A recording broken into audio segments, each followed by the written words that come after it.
Good afternoon बच्चों। आज हम आपका ये पाठ 21 हम कहाँ जा रहे हैं ये पढ़ रहे हैं। अब इस पाठ में विश्व में हिंदी, इसके लेखक जो हैं कवि सुदर्शन, केंद्रीय भाव में दिया है। प्रियदर्शिनी इस कविता में कहते हैं कि हम अपनी छद्म प्रवृत्ति को उतार फेंकें।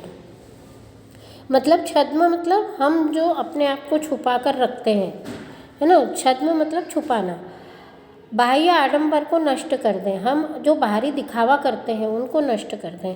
तथागत कथित सभ्यता और पाश्चात्य जीवन शैली को बिना विचारे स्वीकार करना बुद्धिमानी नहीं है। मतलब हम जो सभ्यता को अपना रहे हैं वो ठीक नहीं है।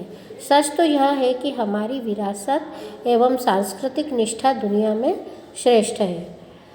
विरासत और सांस्कृतिक निष्ठा मतलब हम जो हमारा भारत देश का जो अतीत है वो बहुत गौरवशाली है। हमारी जो संस्कृति है बहुत महान है। हमारे धर्म में जो वेद और जो उपनिषद पुराण है ये सब दुनिया के सबसे श्रेष्ठ हैं। तो इसलिए हमको विदेशी सभ्यता नहीं अपनाना चाहिए। पाश्चात्य जीवन शैली और वस्तुओं को देखकर हम ललचा रहे हैं, ये गलत बात है, क्योंकि हमने अपने आप को तो पहचाना नहीं कि हम क्या हैं और हम लगे दूसरों की नकल करने। तो इस कविता में व्यंग्य है, इसीलिए वे कहते हैं कि हमने अपने स्वयं के कलश को भी विदेशी बता दिया है। कलश मतलब जो धरोहर में हमको मिला है, हमारी संस्कृति, हमारी सभ्यता, हमारा धर्म, हमारे वेद, वो सब हमने विदेशियों को देकर, मतलब विदेशी लोग उसको ले जाकर और हमें ही अपनी बात सिखा रहे हैं। जैसे आगे भी बताया है कि फेंग शुई, रेकी और योग, ये वास्तुकला, सत्व ज्ञान और योग हमारी ही देन है। इसे विदेशी लोग अपना कहकर प्रचारित कर रहे हैं। मतलब हमारी ही बातें लोग, विदेशी लोग हमको अपने विदेश के नाम से हमको बेच रहे हैं और हमें अपनी ओर आकर्षित कर रहे हैं। तो कवि हमें सचेत करते हैं कि हम अपनी शक्ति को, अपनी उपलब्धियों को और अपनी सांस्कृतिक चेतना को पहचानें।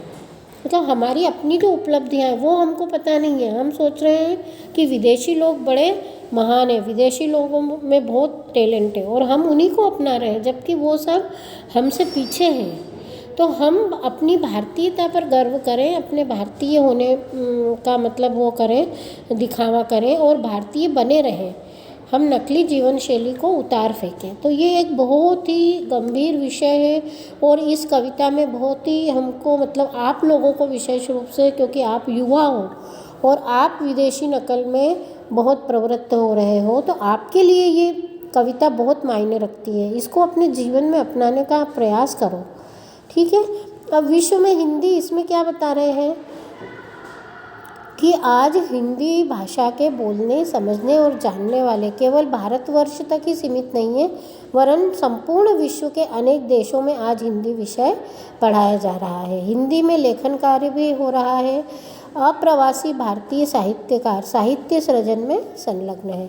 विश्व स्तर पर किए गए अध्ययनों में माना जाता रहा है कि विश्व में चीनी भाषा जानने वाले सर्वाधिक हैं, लेकिन वर्ष 2005 की जनसंख्या को लेकर किए गए अध्ययन के अनुसार विश्व में हिंदी जानने वाले प्रथम स्थान पर तथा मंदारिन, मतलब जो चीनी भाषा है, वो दूसरे स्थान पर है। मतलब हम ऐसा मान बैठे हैं कि हिंदी प्रेमी नहीं है विश्व में, लेकिन विश्व स्तर पर जो अध्ययन किया गया उसमें ये पता लगा है कि हिंदी जानने वाले ज़्यादा हैं, विश्व में नंबर 1 पर है हिंदी। तो हिंदी जानने वालों की संख्या विश्व में 102 करोड़ से अधिक है। तो ये हमारे लिए एक बहुत ही गर्व की बात है।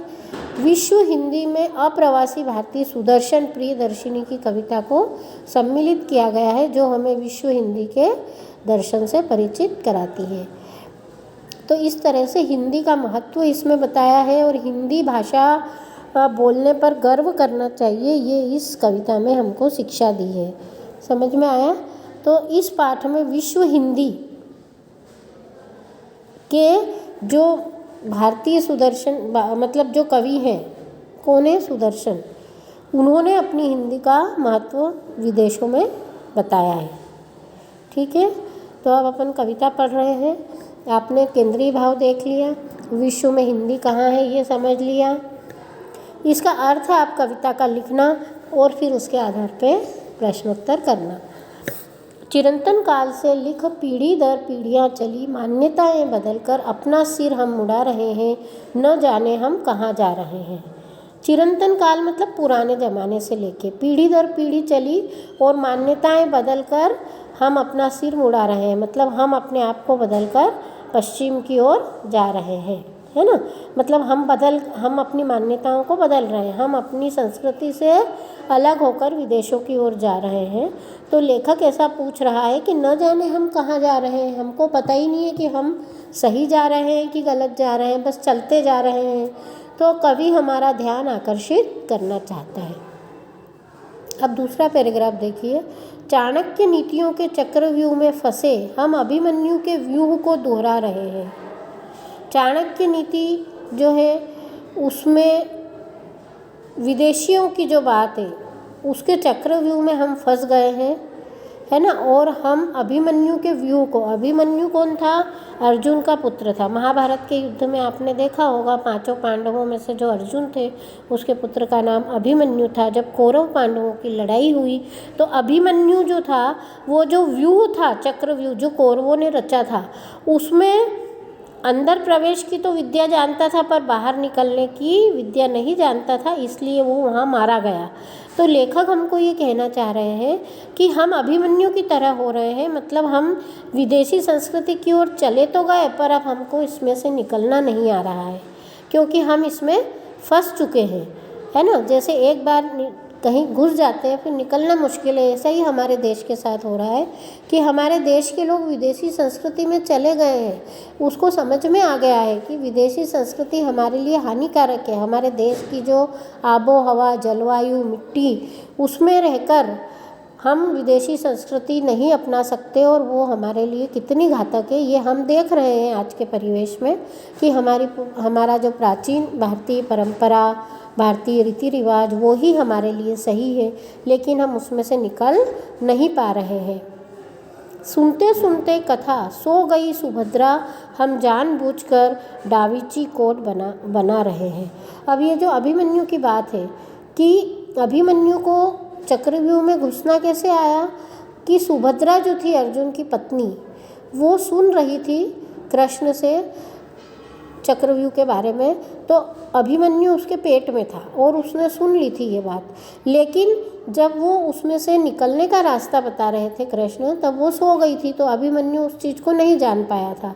तो ऐसे ही हम जो है हम जानबूझकर क्या बना रहे हैं डाविंची कोड, मतलब नकली आचार संहिता। हमारा जो आचरण है वो विदेशी संहिता में उलझकर रह गया है। हम नकली आचार संहिता बना रहे हैं, मतलब हम भी सो गए हैं और हमने सुन तो लिया है और उसको अपना भी लिया है, परंतु उससे निकलने का रास्ता हमको नहीं पता। रहस्य पर रहस्य दबे हैं संस्कृति के, उन्हें देखने समझने विदेश आ रहे हैं।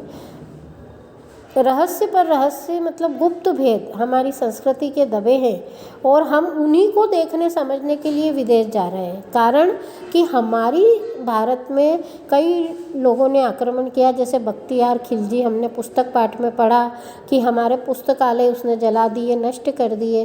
तो उसमें हमारे जो गुप्त भेद थे धर्म के, संस्कृति के, वो सब भस्म हो गए जलकर। और विदेशों को इसकी सुराख लगने पर विदेशी लोग यहाँ से कई हमारे गुप्त भेद ले गए और हम उसको समझने विदेश जा रहे हैं। मतलब अब उल्टी गंगा बह रही है कि अपनी ही चीज़ को अब विदेशी समझा रहे हैं हमको। पगड़ी उतरी बार बार हमारी, फिर भी कलगी की कलफ सहला रहे हैं। मतलब पगड़ी तो हमारी, पगड़ी पर वो कलगी होती है ना जो पगड़ी में लगाई जाती है, एक फूल होता है सुंदर सा, तो हम उसका कलफ सहला रहे हैं, उसको अपना बता रहे हैं, जबकि हमारी पूरी पगड़ी उतर चुकी है। मतलब हमारी प्रतिष्ठा समाप्त हो चुकी है। विदेशी लोगों का बोलबाला हमारे जीवन पे हावी हो चुका है और हम उसी को अपनाए जा रहे हैं।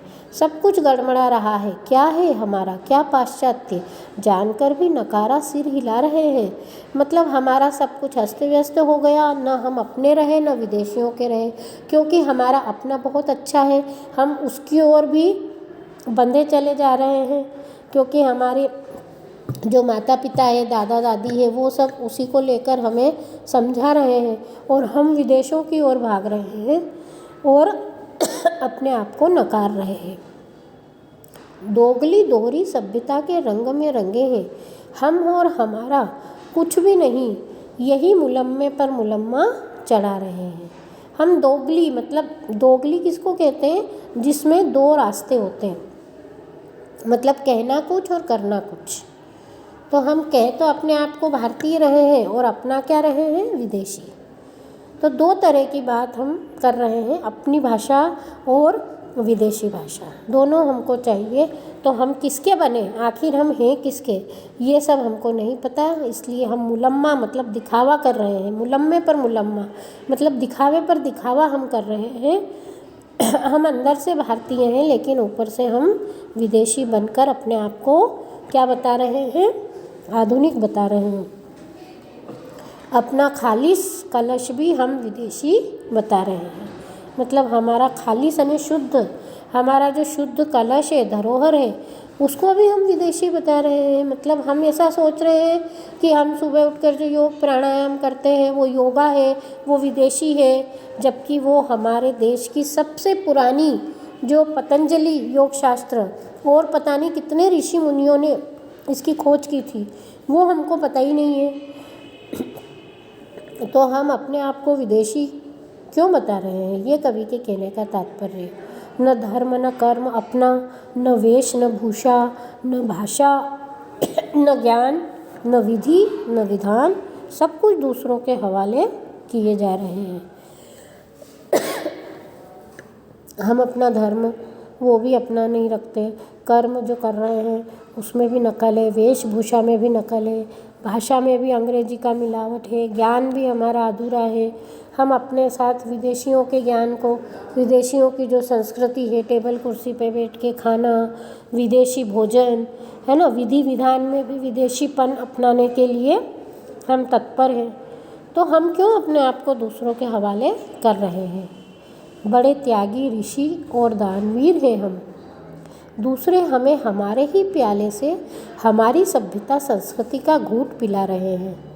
मतलब हम जो थे त्यागी ऋषि दानवीर, हम अपने मतलब शास्त्रों को उठाकर देखें, हम हमारे दादी नानी के किस्से कहानियाँ सुने तो हमें लगेगा कि हम ये वास्तव में कितनी महान चीज़ें हैं। जो हमारी चीज़ें हैं वो कितनी सुंदर है, कितनी व्यवस्थित है और कितनी वैज्ञानिक है। हमारे ऋषि जो थे वो जंगल में जाके तपस्या करते थे तो वो शुद्ध वैज्ञानिक थे। मतलब उन्होंने आज का विज्ञान उसके आगे कुछ नहीं लगता, ऐसे ऐसे आविष्कार खोज करके हमको दिए थे। लेकिन हमने क्या करा? अपने आप को विदेशियों के हवाले कर दिया और वो हमारे ही प्याले से मतलब हमारी ही चीज़ों को अपनी बताकर हमारी सभ्यता संस्कृति का घूंट हमें पिला रहे हैं। तो लेखक को बड़ा ही दर्द हो रहा है कि ऐसा आज की युवा पीढ़ी को नहीं करना चाहिए। अपनी संस्कृति को, अपने देश को समझकर उसी का पालन करना चाहिए और अपने देश के ही होके रहना चाहिए। उल्टे बांस बरेली के, ये एक मुहावरा है। उल्टे बांस बरेली के मतलब जैसा होना चाहिए उसके विपरीत। योग साधना धर्म नीति सब उल्टे हमें परोसे जा रहे हैं। मतलब जो हमारी सीधी चीज़ है उसको उल्टी तरीके से परोस रहे हैं। अब जैसे उदाहरण के लिए वास्तुकला हमारी, उसको फेंग शुई के नाम से जाना जाता है, जबकि ये सब हमारे वास्तुकला में, वास्तु में पहले ही हमारे धर्म में दिया है।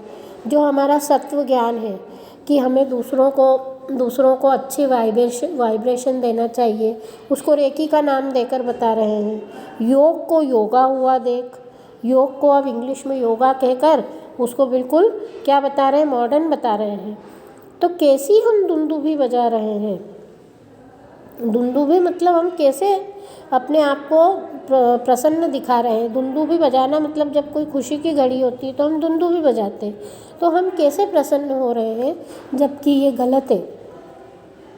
नीम भी गले नहीं उतरी, हमें कड़वी लगी, निमोली की तरह तोड़कर उन्हें खिला रहे हैं। हम कहाँ जा रहे हैं? मतलब नीम तो हमको गले नहीं उतरी है ना, निमोली की तरह हम तोड़कर उन्हें खिला रहे हैं। मतलब नीम का पेटेंट करवा लिया है विदेशियों ने, क्योंकि उनको समझ में आ गया है कि नीम में कितने गुण हैं, वो चीज़ हमको नहीं समझ में आई है, तो हम उनको खिला रहे हैं।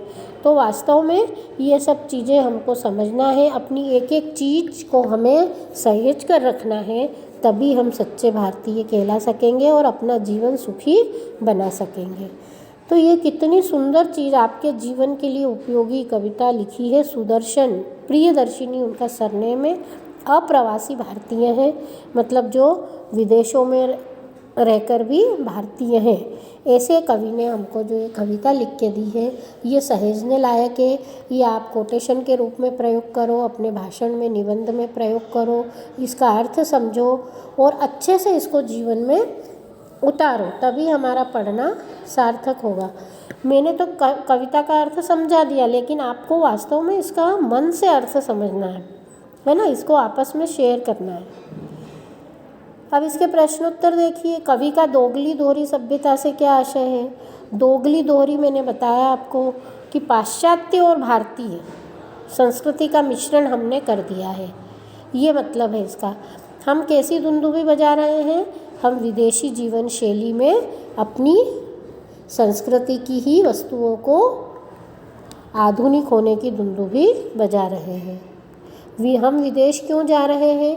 अपनी ही संस्कृति के रहस्यों को जानने के लिए हम विदेश जा रहे हैं, जबकि हमें इसकी खोज कहाँ करना चाहिए? अपने देश के पुस्तकालयों में। दीर्घ उत्तरीय प्रश्न देखिए। उल्टे बांस बरेली को कवि ने किस संदर्भ में कहा है?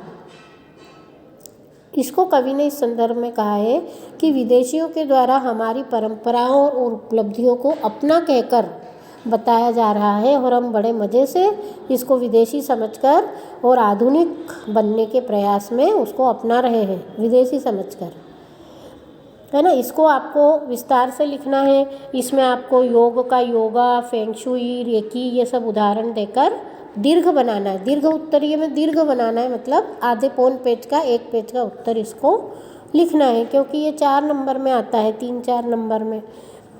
हमने दूसरों को क्या सौंप दिया?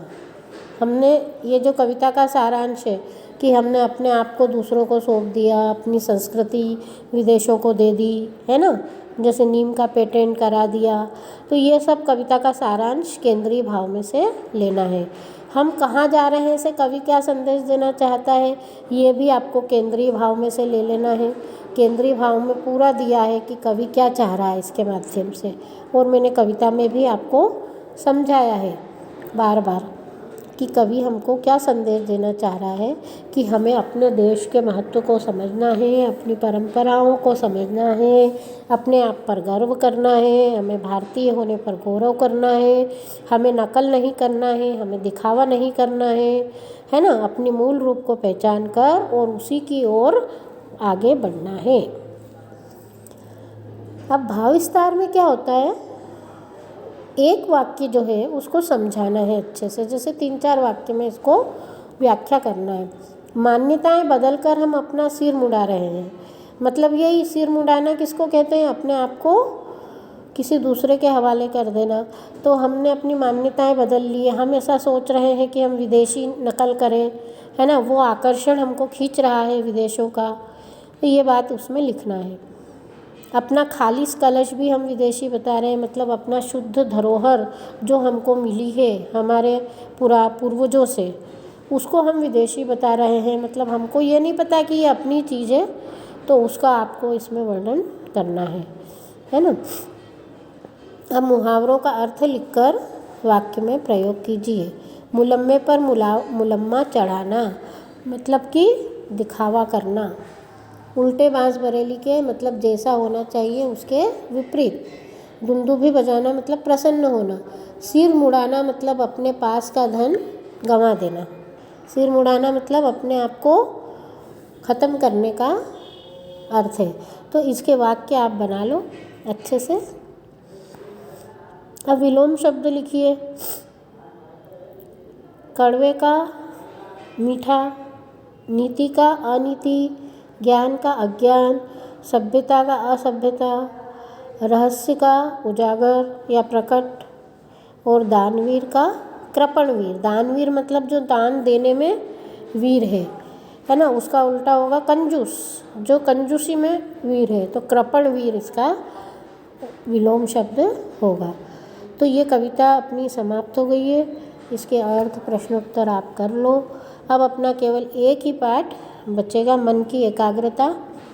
वो भी बहुत अच्छा पाठ है, वो हम पढ़ेंगे अगले अपने सेशन में, अगले मतलब उसमें वीडियो जब मैं भेजूँगी तब। और आप लोगों की पढ़ाई कैसी चल रही है, आप लोग हिंदी पर ध्यान दे रहे हो कि नहीं दे रहे हो, ये मुझे कुछ नहीं पता, क्योंकि हम मिल नहीं पा रहे हैं। तो आप अपने वीडियो से, वॉइस कॉल से हमको परिचित कराओ कि मैडम हम सब कर रहे हैं और हमने ये इतने क्वेश्चन याद कर लिए। मैं बार बार आपको कह रही हूँ कि आप वीडियो बनाकर भेजो, अपने लर्निंग वीडियो, है ना।